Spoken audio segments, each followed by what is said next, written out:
Vous écoutez le podcast Devenir écrivain avec Johanna Vogel, épisode 175. Bienvenue sur Devenir écrivain, le podcast pour démarrer et réussir votre carrière d'écrivain. Et maintenant, retrouvez votre animatrice Johanna Vogel, coach de projets littéraires et formatrice.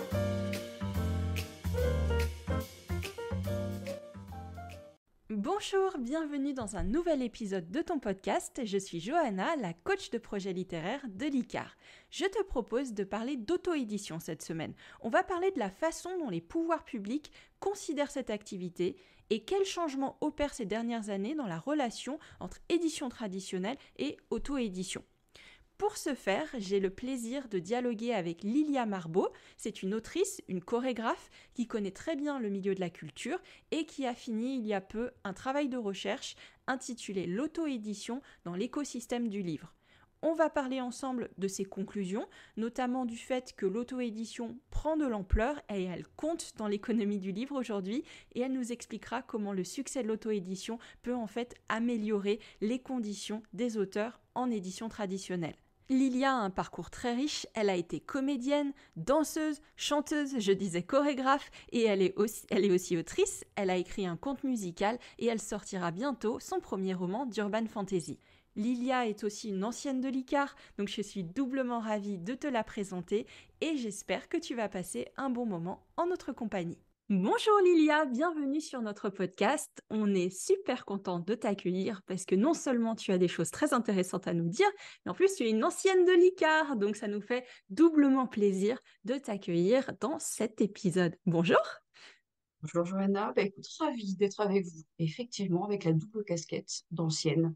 Et pas qu'une seule double casquette, parce que Lilia, donc, tu as un parcours dans le milieu de la culture qui est quand même assez impressionnant. Tu es multitâche.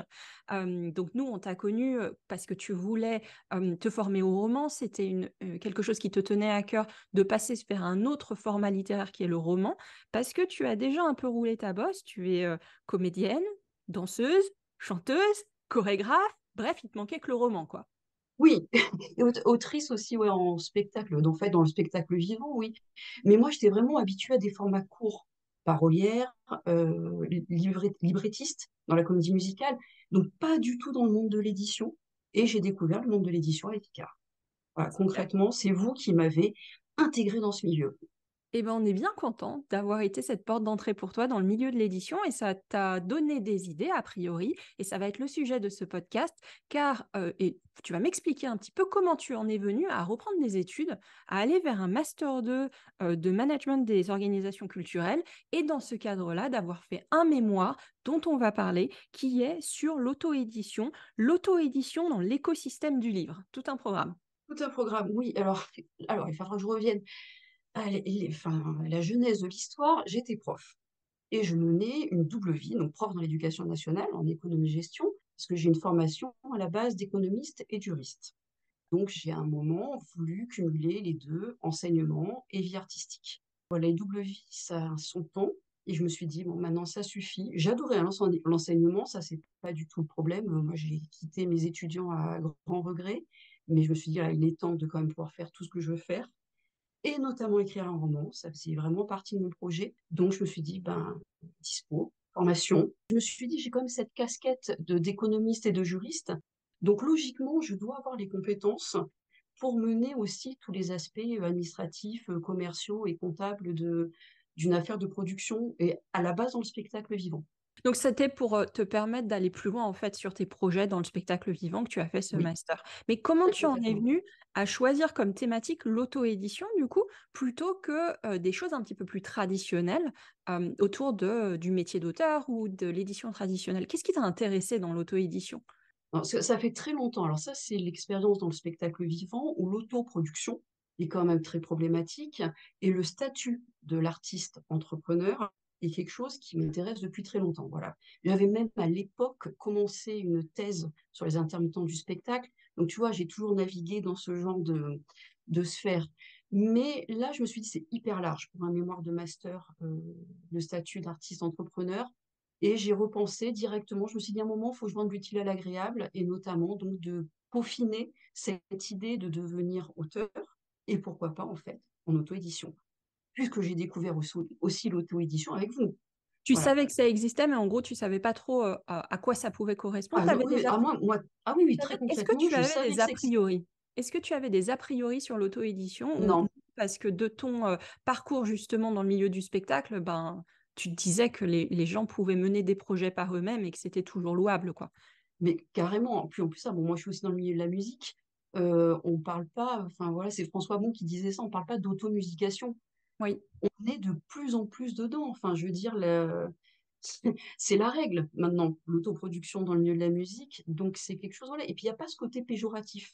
Et c'est là en fait où je me suis dit, bon, il y a un moment, faut y aller. Et aussi, il y a un événement qui m'a vraiment décidé. Petite anecdote, c'était en cours de sociologie à la fac. En fait, la prof donc nous dit, vous voyez, elle nous montre, elle nous parle de l'édition, elle nous montre des chiffres de vente, elle nous dit, vous voyez, ça, ce sont les chiffres d'un auteur auto-édité. Même sa famille n'a pas voulu lui acheter son livre.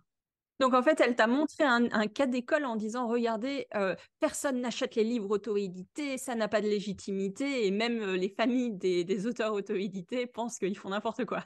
C'est ça? C'est exactement ça, mais l'amateurisme à l'état pur. Donc je vais poser la question, je lui dis donc, est-ce que pour vous, auto-édition rime avec amateur?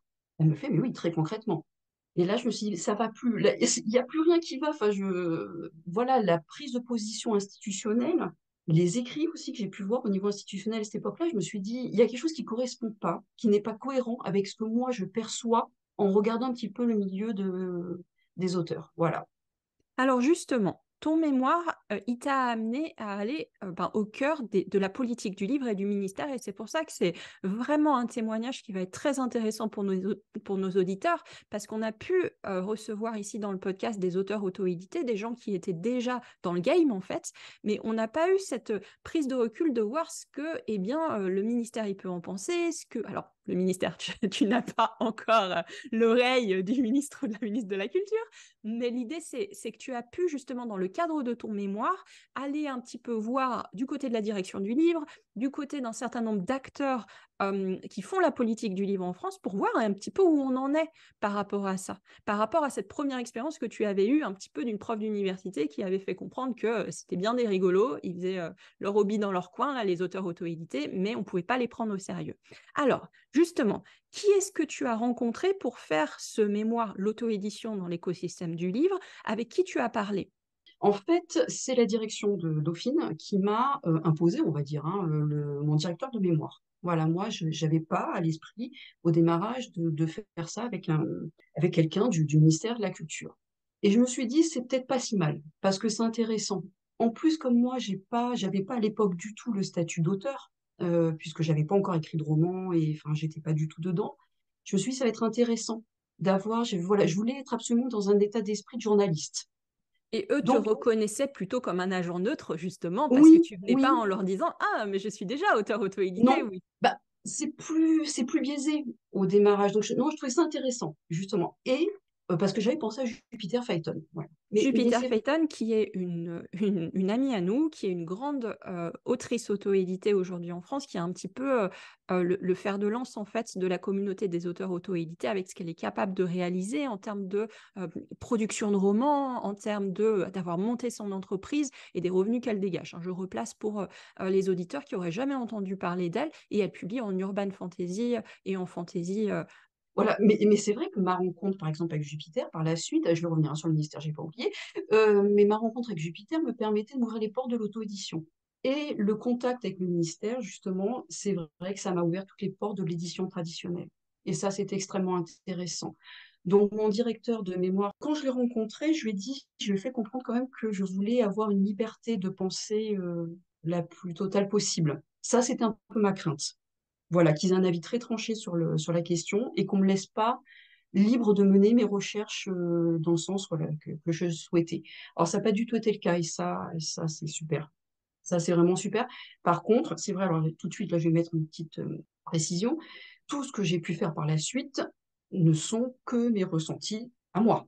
Voilà, je n'implique que moi. Ça, c'est important parce qu'il y a quand même un état d'esprit étonnant, enfin étonnant, au niveau du ministère. Alors, j'ai effectivement après eu droit à des entretiens. Il y avait une chargée de mission à l'époque sur l'auto-édition, mais la mission avait été arrêtée. Quand tu dis que justement, enfin, il y avait une certaine opinion parmi des acteurs que tu as pu rencontrer ou en tout cas des choses que tu as pu entendre. Quelle était, au moment où tu as fait, ces enquêtes, auprès de tout ce public, l'opinion générale ou en tout cas le ressenti que tu as pu avoir sur leur considération de l'auto-édition? Est-ce qu'ils le voyaient comme quelque chose qui aujourd'hui, enfin, existe par défaut, est légitime, est un phénomène à prendre en compte, ou est-ce que c'était quelque chose dont ils ne voulaient pas trop s'intéresser ou en tout cas qui ne les intéressait pas plus que ça? Non, je dirais que c'est plus moi, ça m'a plus fait l'effet d'une méconnaissance du sujet, D'accord. peut-être que de pas vouloir en tenir compte parce que voilà, Rémi Gimazan, il s'en cache pas, hein, il le dit, très ouvertement. Lui, il a vraiment une vision, pas d'éditeur, pas de livre. En fait, selon lui, l'auteur donne un texte. Voilà. Lui, il va produire un texte qu'il va donner à un éditeur et c'est l'éditeur qui va transformer le manuscrit, le texte, en livre. L'objet livre, le produit livre, n'existe pas sans l'adoubement de l'édition traditionnelle, en fait. Il faut forcément une légitimation par un autre professionnel du livre mais on est exactement dans la définition de l'auteur, depuis 250 ans, Ah oui, oui, oui. Ah oui, très très concrètement, oui. Oui, oui, non, non, c'est voilà, après la chargée de mission, dans son vocabulaire, si tu veux, pour elle, l'auto-édition, c'était le miroir aux alouettes. On fait croire à des personnes qui peuvent s'éditer tout seuls, et se légitimer tout seuls, alors qu'en fait, il manque la main d'un vrai professionnel derrière qui pourrait faire le boulot d'éditeur, en fait. Mais c'est aussi ce que j'ai retrouvé, dans tout ce qu'on appelle les sources institutionnelles, enfin, les travaux universitaires qui ont pu être menés. Il y a une thèse de Stéphanie Parmentier, elle est aussi très, très, claire. Pour elle, l'éditeur est primordial.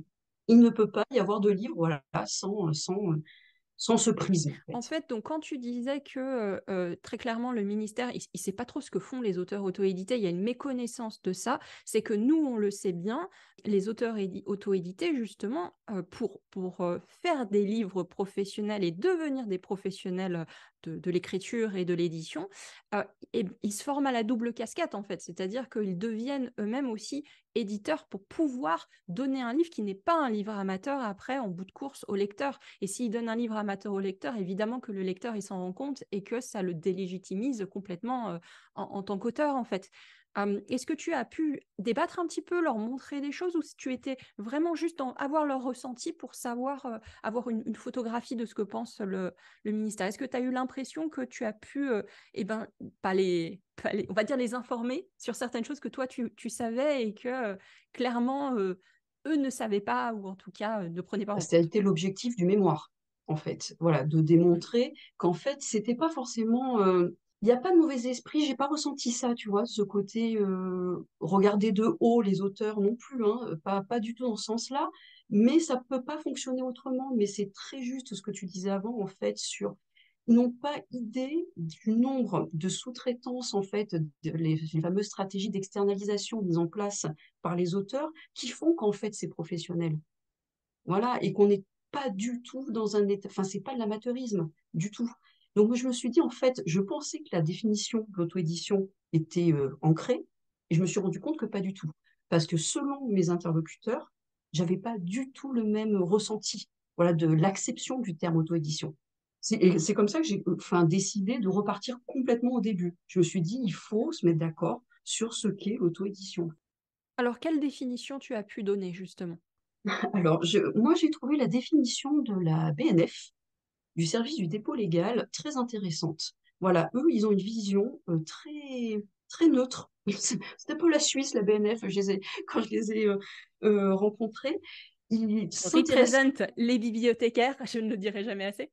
Vas-y, continue, excuse-moi. Ah non, mais c'était marrant parce que voilà, ils m'ont dit, mais non, l'auto-édition, ça existe, vraiment. Et ils m'ont dit, voilà, surtout, on ne veut pas avoir de jugement de valeur sur les écrits. Ça, ils sont très, très clairs à ce niveau-là, donc c'est pour ça qu'il faut que je le dise quand même. Parce qu'à un moment, oui, dans l'entretien, ils m'ont dit, oui, on oppose en fait les auteurs auto-édités et les éditeurs professionnels. Donc moi, tout de suite, je réagis et je leur dis donc ça signifierait que l'auto-édition n'est pas professionnelle, puisque vous employez le terme. Et ils m'ont dit, ah non, non, non, non, pas du tout, hein. Surtout pas, faut pas laisser penser ça. Nous, on n'a aucun jugement de valeur. On reçoit énormément d'ouvrages au dépôt légal. Donc, nous, les chiffres, on commence à les avoir. Et voilà, donc eux, ils travaillent sur la définition de l'auto-édition de manière perpétuelle, en fait. Tous les ans, ils changent de définition. Et là, ils sont sur une définition très technique, en fait. C'est la fabrication, c'est la production du livre. Et moi, c'est cette définition-là, je pense que sur laquelle je me suis ralliée. C'est en fait, c'est un état d'esprit, un auteur auto-édité, il y a un état d'esprit, c'est de l'entreprise, c'est de l'entrepreneuriat. Il y a une production et une volonté de vendre. Voilà, le cœur de métier, ça reste être auteur, et l'activité connexe, c'est éditeur. Ouais, j'espère que j'ai été assez claire, mais Tu es très clair et tu as dit justement dans ton mémoire à un moment qu'il est souvent reproché aux auto-édités leur discours sur l'argent.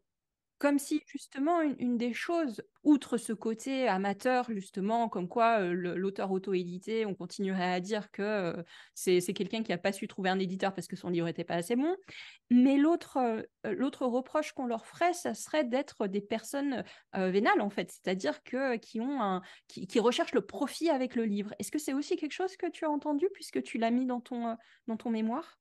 oui, mais ça, plus du côté des auteurs auto-édités. Non, sincèrement, C'est eux qui t'ont dit qu'on leur reproche leur discours sur l'argent. oui, qu'on les prenait souvent, voilà, que eux ressentaient plutôt, avaient ce ressenti-là dans le discours qu'on a pu me tenir, tous les entretiens que j'ai pu avoir, non. D'accord. Non, non, du côté de l'édition traditionnelle, au ministère, pas du tout. Non, non, c'était pas ça. C'est plus l'impression qu'en fait, il y avait pas tellement d'auteurs auto-édités. C'est plus ça. Et le ministère m'a dit, en fait, nous, ce qu'on voudrait, ce sont des chiffres. Voilà, la première demande, outre la méconnaissance, hein, de savoir sur l'aspect qualitatif, il y avait aussi cette idée que si le dénombrement s'avérait important, là, il y avait aussi une vraie question, Parce qu'il y avait un du état de coup. fait, en fait. C'est-à-dire, bah, concrètement, ils C'est sont ça. là, les auteurs auto-édités, et ils comptent dans la balance en termes de nombre. Voilà. Et pour eux, c'est vrai qu'il y a toujours cette... Parce qu'en fait, l'auto-édition, ça Bien remonte à sûr, très très loin, hein. Je veux dire, je vais pas refaire toute l'histoire de l'auto-édition du tout, parce que je suis pas du tout bien spécialiste, sûr. mais il y a toujours eu des épisodes. C'est très cyclique, quand même dans l'histoire de la littérature. Mais pour eux, c'était, alors j'avais employé ce terme d'épiphénomène. C'est-à-dire un moment, enfin un phénomène disruptif, un instant, paf, il y a de l'auto-édition, et puis c'est tout, mais c'est paf, et puis Oui. après ça passe. Moi, je trouve que ça change C'est là cette celle au propos de avec ton un... mémoire de leur dire non, ils sont là et ça va rester Voilà, et ça risque de s'amplifier. et ça va Et du rester. coup, Voilà. c'était ma prochaine question, c'est donc tu disais qu'on t'a demandé des chiffres, tu as été prendre des chiffres et voir ce que tu trouvais. Donc, est-ce que tu as l'impression qu'il y a de plus en plus d'auteurs auto-édités? Est-ce que tu as été en capacité? Est-ce que toi, tu as été surprise par ce que tu as vu ou ça allait dans le sens de ce que tu pensais dans tous les cas? Non, j'ai été surprise quand même. Même si j'étais convaincue qu'il y en avait, puisque je le voyais, je vous écoutais, donc voilà, force était de constater que l'auto-édition existait, mais autant, non, peut-être pas. Parce que les chiffres du dépôt légal, donc ça c'est consultable, hein, si ça vous intéresse. Il y a deux sites qui sont extrêmement intéressants à ce niveau-là, le site de la Bibliographie nationale et le site de l'Observatoire du dépôt légal. Et là, on a même des fichiers Excel avec nommé, enfin, le terme d'auto-édition. Non, non, les chiffres sont en constante évolution. Il y a peut-être un tournant dans les années 2018, je dirais, mais enfin, là, il faudrait quand même vérifier un peu plus loin. Et de toute manière, le directeur du service du dépôt légal lui-même dit qu'ils savent que leurs chiffres sont minorés parce que c'est difficile pour eux de dénombrer l'auto-édition. Alors, ils ont tout un système très précis pour dire ça en est ou ça en est pas, mais ils savent qu'il y a des mailles, enfin, il y a des trous dans la raquette, concrètement. Après, on avait essayé avec Jupiter, là, c'est Jupiter qui était parti au front, de demander à Amazon KDP quels étaient leurs chiffres. Ça aurait été extrêmement intéressant. Ils n'ont pas voulu. Et moi, j'avais demandé à Camille Mofidi de Kobo si elle pouvait me donner des chiffres. Et c'était très sympa sa réponse. Elle m'a dit, bah, le jour où KDP Nous, me on parlera, parlera. peut-être que je parlerai. Bon, voilà. J'adore. Ouais. Non, ben non, Mais mais oui, c'est bien sûr. logique, c'est de bonne guerre. Donc voilà, ça, ce sont effectivement des éléments quantifiables qui seraient extrêmement intéressants. Mais ça, c'était une vraie priorité pour le C'est ministère. Ils avaient même envoyé, oh, excuse-moi, je t'ai coupé, mais juste pour terminer sur cette idée, ils avaient demandé diligenter, je vais y arriver, une enquête au DEPS. C'est le département d'études statistiques et prospectives là, donc, du ministère, pour avoir justement des chiffres. Et en fait, à l'époque, ils avaient pas réussi. C'était trop Oui. nébuleux Mais ça n'aide pas encore. justement à la légitimation pour le ministère ou à leur bonne compréhension quand ils n'ont pas leurs chiffres et quand on leur dit bah c'est nébuleux, c'est un truc où on n'arrive pas. Enfin, c'est logique que le ministère, lui, dès qu'il y a une clarté sur des choses, c'est plus facile pour lui. Voilà, bon, c'est une remarque qui est un petit peu toute bête, mais ça me fait penser à ça de ce que tu dis. Non, non, non, mais s'il y a beaucoup d'auteurs auto-édités, la question a droit de citer. Et ton mémoire permet de montrer, enfin ça a été vraiment un argument supplémentaire pour dire il y a beaucoup d'auteurs auto-édités et il va y avoir de plus en plus d'auteurs auto-édités.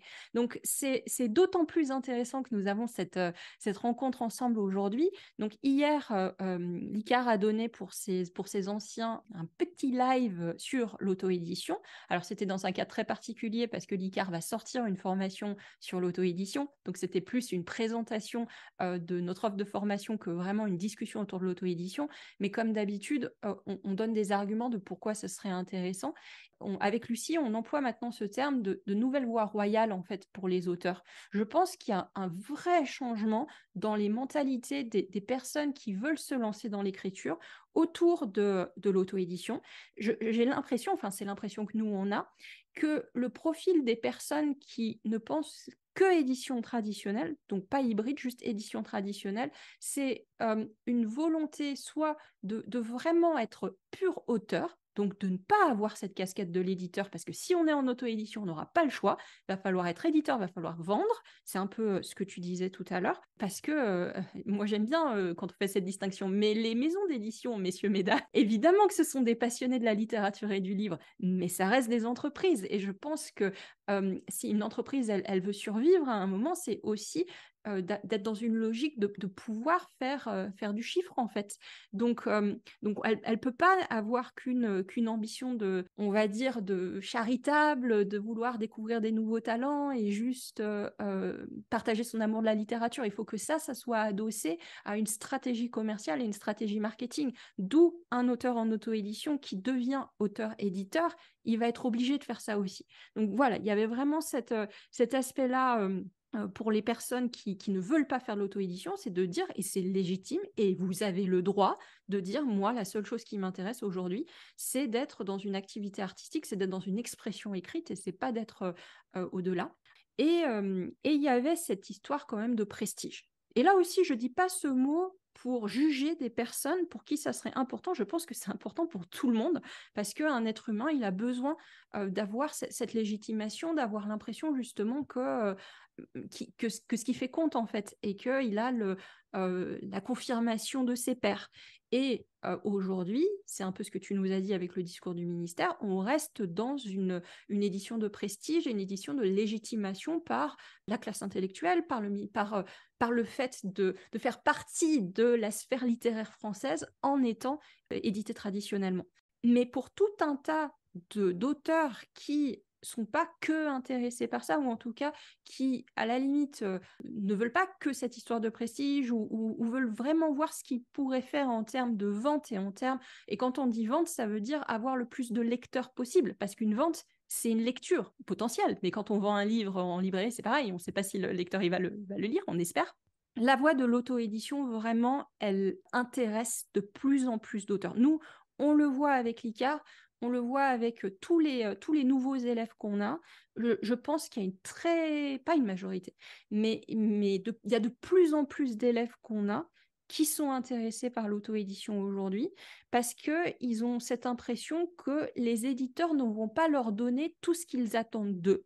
Voilà, que ça serait vraiment super d'être en librairie, que ça serait vraiment super d'avoir cette légitimation-là. Ils recherchent ça et les gens continuent à se tourner vers les éditeurs parce qu'ils veulent ça, mais que quelque part, les éditeurs, ils les traitent pas aussi bien qu'on pourrait le penser si on s'intéresse pas trop à la publication.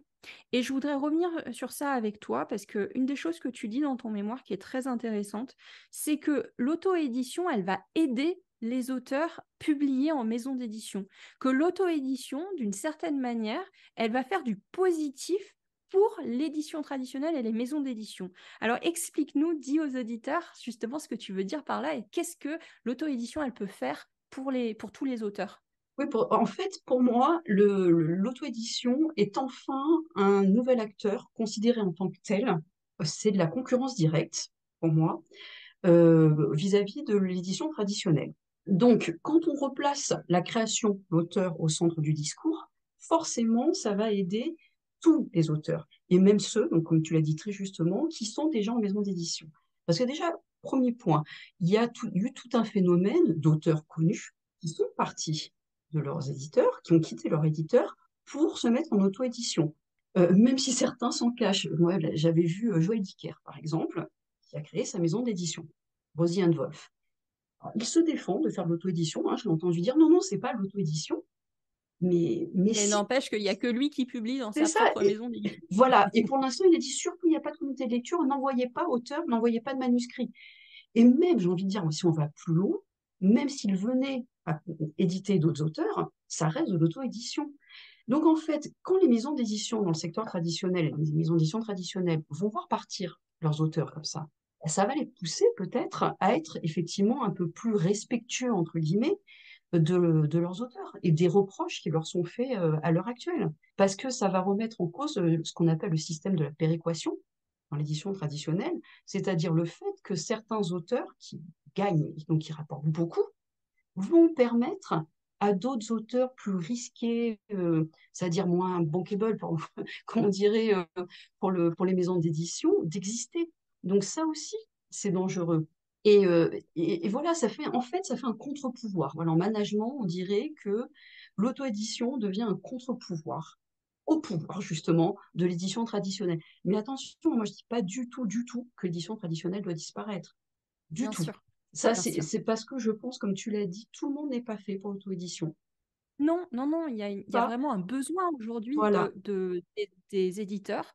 Il y a besoin que ces acteurs, justement, ils perdurent. C'est juste que dans la relation des auteurs avec les éditeurs, il n'y avait pas de pouvoir à l'auteur. Moi, alors, c'est marrant que tu aies parlé de contre-pouvoir ou de contre-pression. Moi, j'ai noté pouvoir de pression sur les éditeurs dans mes notes. Et Ouais, c'est un peu ça, en fait. C'est-à-dire que jusqu'à présent, du moment que l'auto-édition n'était pas une vraie alternative, que c'était un truc pour des illuminés ou des amateurs, les auteurs n'avaient pas de pouvoir de pression sur les éditeurs du moment qu'ils ne commençaient pas à faire des ventes. Évidemment, le pouvoir de pression, donc c'est un mot fort, hein, on est bien d'accord. C'est pour illustrer mon propos.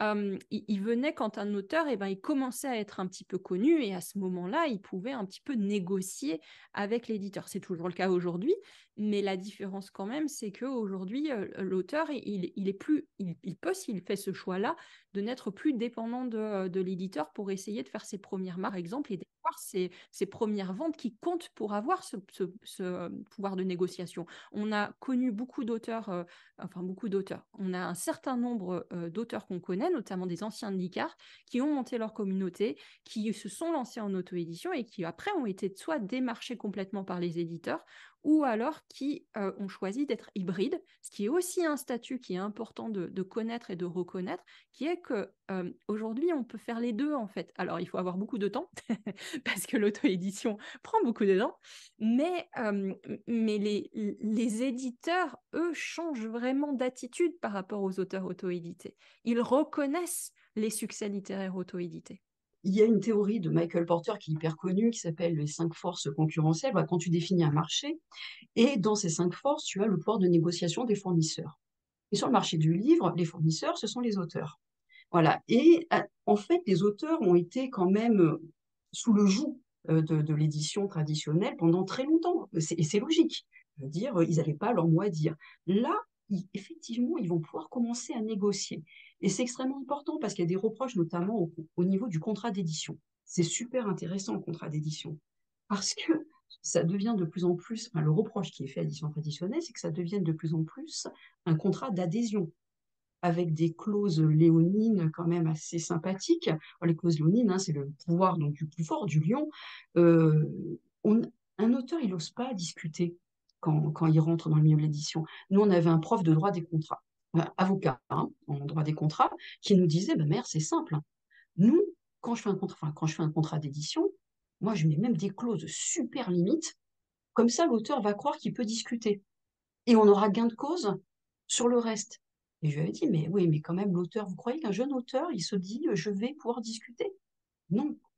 Mais un jeune auteur, dans 80% des cas, c'est aussi une personne qui n'a pas de grandes connaissances juridiques. Et là, je parle pour moi et je Non, mais c'est parle pour évident, très ouais, certainement beaucoup de personnes qui vont nous écouter et qui n'ont pas l'habitude de signer des contrats.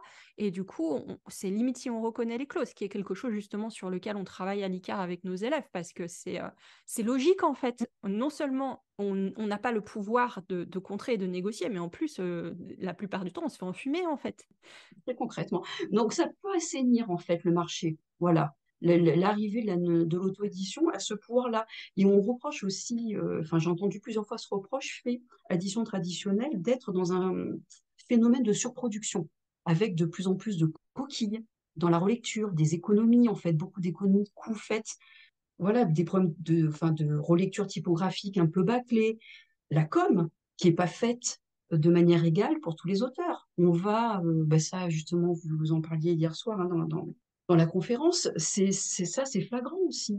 Il y a des petits auteurs, même en maison d'édition, mais la maison d'édition ne va pas parler d'eux forcément, puisqu'elle est dans un phénomène de surproduction, elle produit, elle produit, elle produit en masse.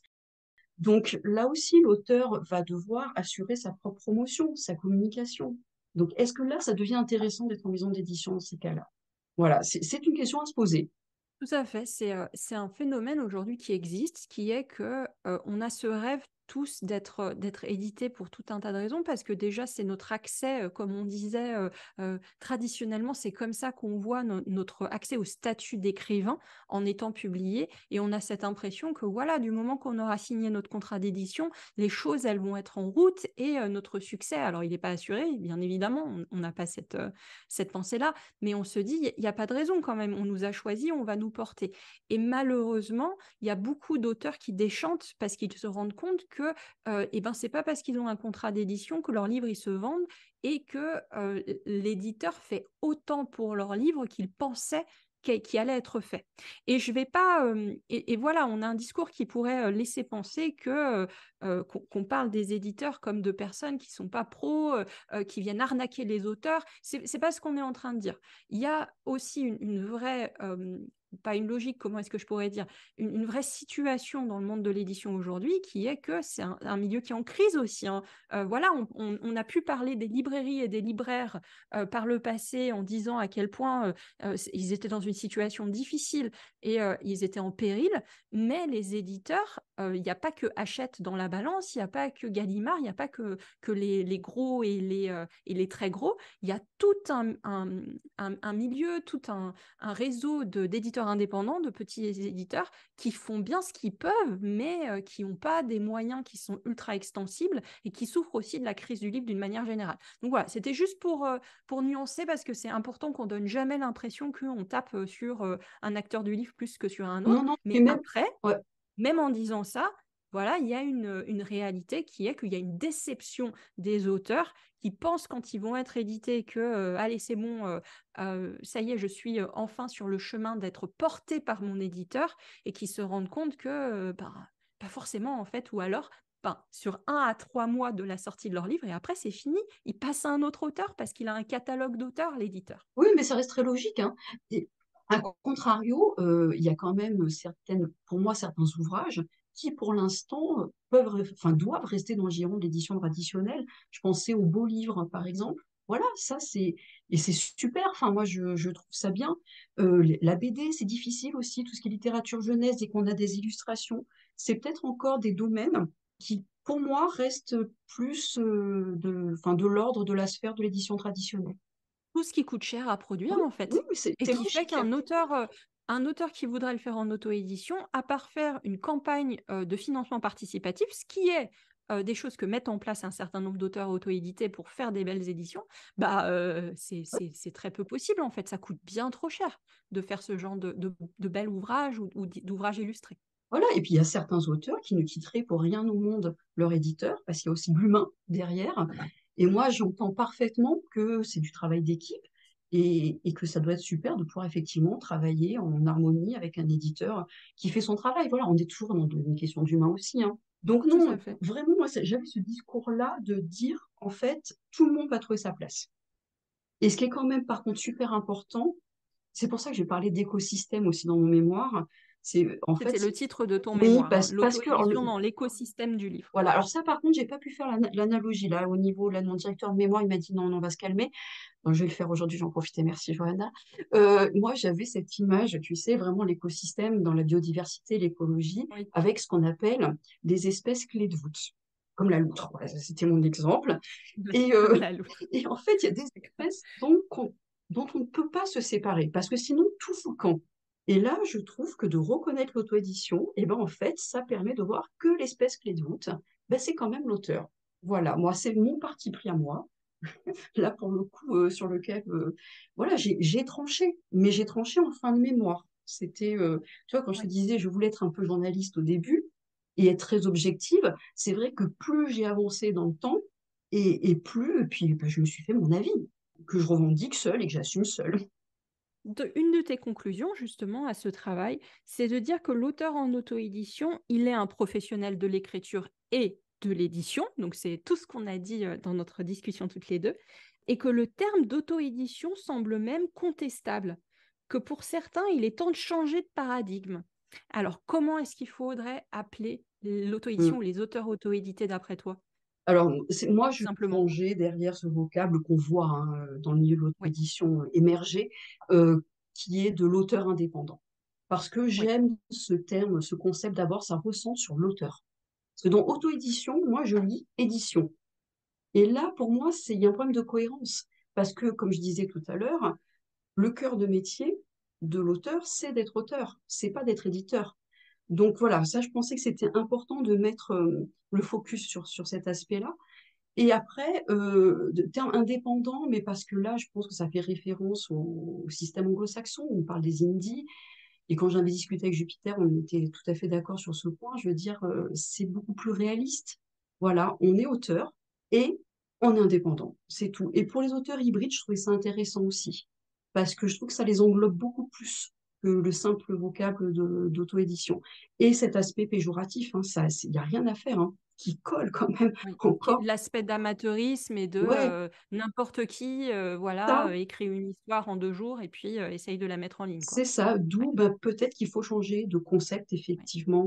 Et ça, le ministère est intéressé. Ça, c'est quelque chose qui, je trouvais ça intéressant, ce point-là. J'aime beaucoup le fait que tu dises que dans auteur indépendant, on remette le terme d'auteur quand même au centre du terme, parce que c'est vrai aussi que dans auto-éditer, il y a cette idée, c'est la perpétuation de l'idée que l'auteur, il va faire tout seul.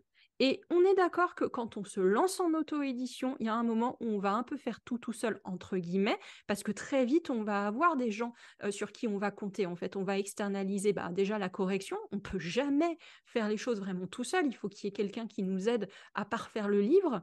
Et le plus commun, au moins les couvertures, tout ce qui va être des travaux de graphisme, à part soi-même avoir ces compétences-là de graphisme. Mais très vite, en fait, toutes les rentrées d'argent qu'on va avoir, on va les réinvestir pour collaborer avec d'autres professionnels et pour se constituer une équipe qui fait qu'on est un chef d'entreprise, comme tu as pu le dire avec ce terme d'entrepreneuriat, et qu'on va travailler en équipe en bonne intelligence avec un panel de personnes qui ressemble à, à peu près au panel de personnes qu'on pourrait avoir si on était en maison d'édition. Donc ça, je pense que c'est important de le redonner, de redonner cette notion-là, que l'auteur auto-édité, il ne va pas travailler seul ad vitam aeternam et qu'il aura ces personnes autour de lui. Pour moi, ça, c'est l'aspect fondamental. Parce que tu vois, au niveau du ministère, justement, en début d'entretien, tu me demandais voilà, quelle était leur position. Ça, je pense sincèrement que c'est quelque chose dont ils n'ont pas vraiment conscience. Cette tout microcosme, en fait, qu'il y a autour de l'auteur auto-édité.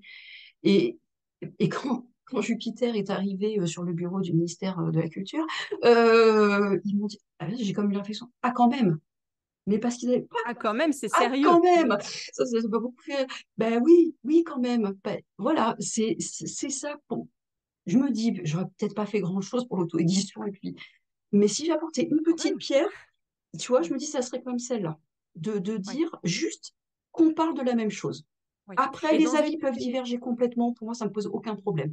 Mais juste, Et finalement, de changer dans tes conclusions, ce que tu mettais, c'était finalement, si vous, enfin, je paraphrase beaucoup tes conclusions, mais c'était OK, si vous voulez continuer à penser qu'il y a des auteurs amateurs, mettons une catégorie auteurs amateurs, mais les auteurs indépendants sont encore quelque chose de différent et reconnaissez-le, et c'est important de le voir. vraiment, voilà, non, c'est exactement ça. C'est pas un problème. Après, on est sur un jugement de valeur, voilà, d'esthétique. Et ça, pour moi, c'est encore autre chose. Alors, c'est vrai qu'il y a cette crainte, pour certains, de massification de la culture, en fait. Une culture un peu au rabais, si on peut dire ça comme ça. Mais Qui était la crainte avec la démocratisation culturelle, hein, complètement. alors justement, tu reviens sur un sujet et je pense que ce sera la dernière question qu'on va aborder ensemble, mais j'ai un peu évacué tout à l'heure le côté de la qualité du livre, la qualité du texte, de la légitimité de l'auteur, parce que nous, on a ce parti pris de dire que les auteurs auto-édités de base sont légitimes. Et la réflexion quand même que j'entends encore, ce qui reste dans la tête des gens, c'est de dire OK, mais quand même. C'est-à-dire, si c'est juste l'auteur lui-même qui décide qu'il est un auteur et que son texte est bon, comment on peut savoir que ce texte y vaut quelque chose? Comment on peut faire la différence entre de la vraie littérature et quelque chose qui est de l'ordre de l'amateurisme?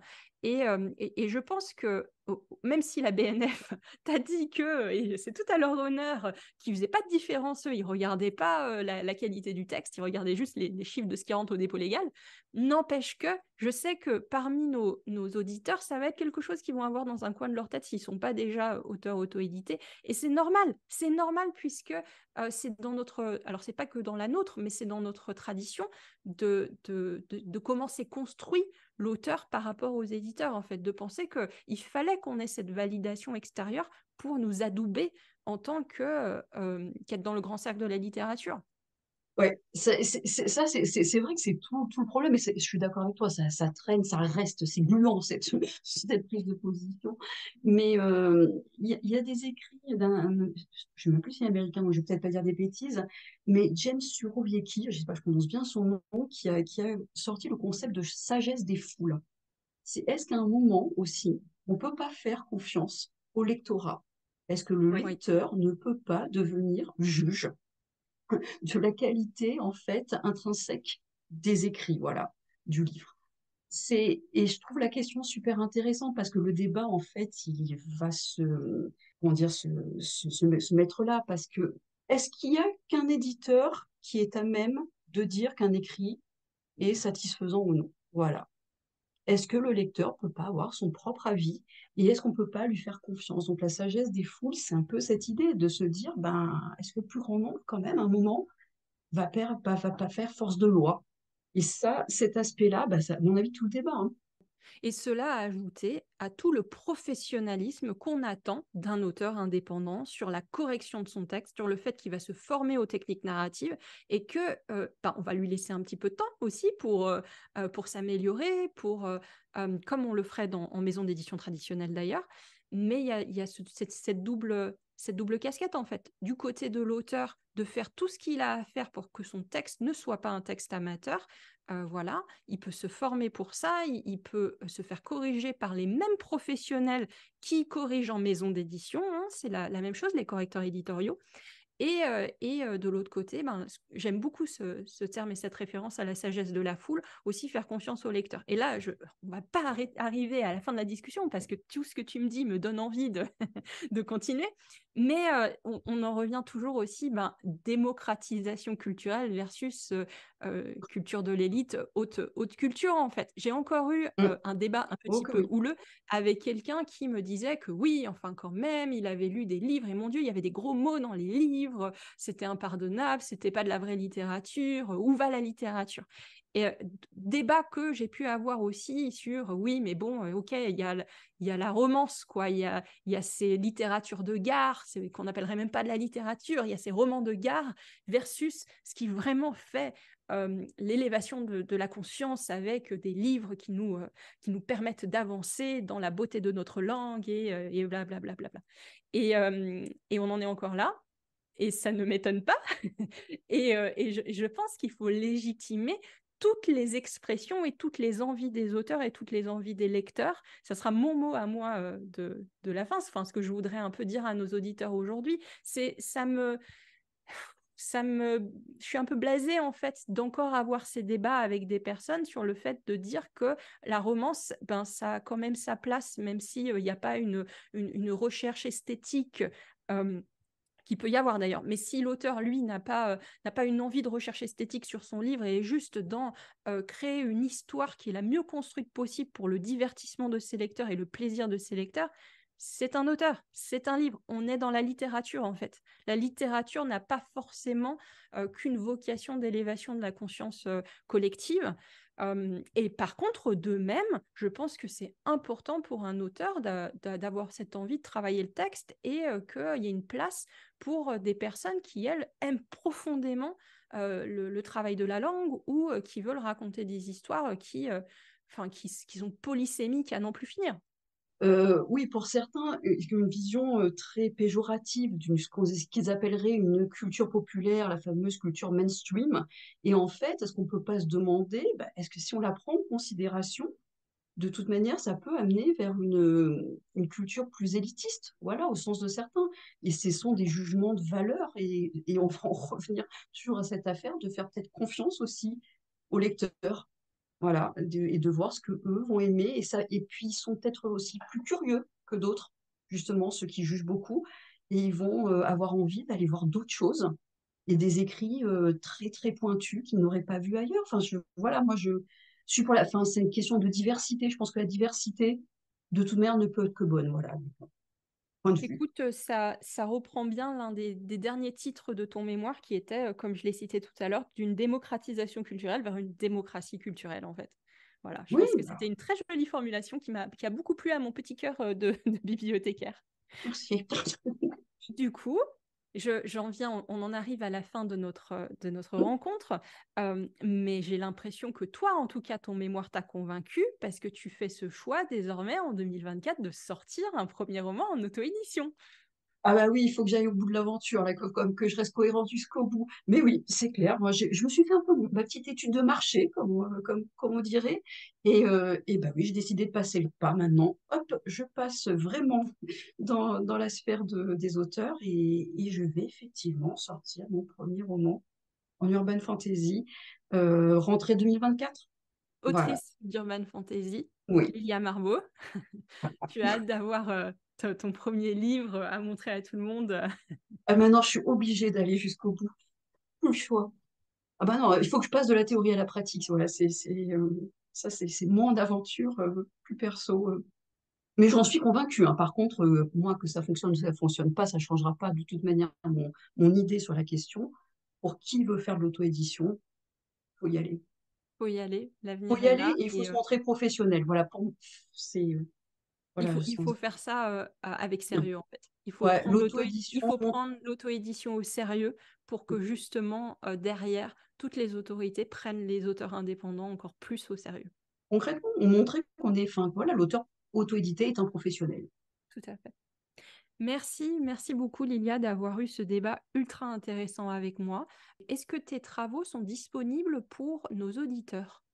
Alors, pour l'instant, non. Il faudrait que j'anonymise le grand débat sur le terme. Pour l'instant, non. On va dire D'accord, non. J'y réfléchis ça grandement. marche.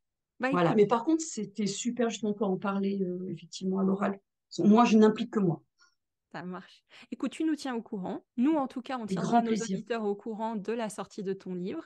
Et je Merci. te dis merci aussi d'avoir fait confiance à l'ICAR et d'avoir été notre élève.